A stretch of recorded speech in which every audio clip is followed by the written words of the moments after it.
Hello, boys and girls. This is our social studies lesson, lesson 3, population density. We're continuing from yesterday. And the focus question is, what are population and population density, and how do they relate to each type of community? So just to review from yesterday, population is a whole number of people in a country, city, or area. So that is everyone. Every single person is counted in the population. Population density of a country or a city is a number showing how crowded a place is. It is calculated by dividing the population by the area. So boys and girls, this is a map of New York State. And as you can see from our map key, this shows exactly what is the most populated place in New York State. And if you see this really dark color here, it's like a black color. This shows about over 1 million people, 1,538,000 people and greater in the population. If you look at the map, the only place where it's really, really dark is this area here in New York City. And then when it gets to these other red colors, you see that there's a little bit less people, but still pretty crowded. If you keep looking at the map key, you see that this light yellow color is less than 74,000 people in the population. And as you can see, that's more upstate. So we can determine that the more crowded a place is, it seems to be in the city area, and the less crowded a place is in more of a country or a rural area in upstate New York. Okay, boys and girls, so here is just basically a little population density grid of the 5 boroughs. And it shows that the Bronx has the most densely populated people. There's a lot of people here, 33,867,000 people. Then we go down, we see Staten Island has less people, 8,157 people. So, and the city of New York is the most, well, or almost the most, I'm sorry, 27,547 people. Remember, New York City is a very small island, and there's so many people packed in this small island. Okay, so we all live in Brooklyn. Let's think about all the residents living in Brooklyn.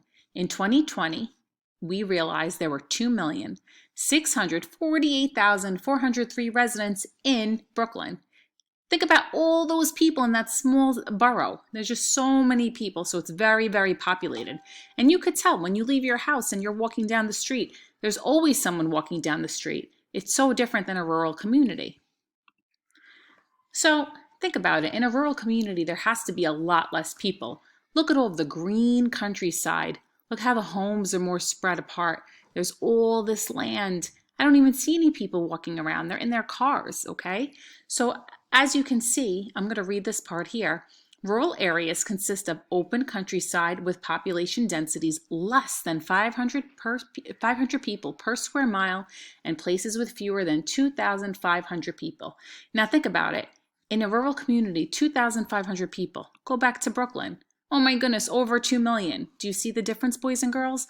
Brooklyn is so much more populated than a rural community. So let's just look at this little Venn diagram I created here. And as we can see, in an urban community, there's more people here and not enough space. You can see that the buildings are more close together.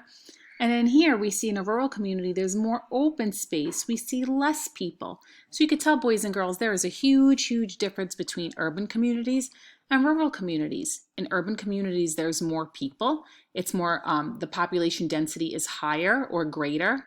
And in a rural community, there's less of a population density. There's less people. It's not that crowded.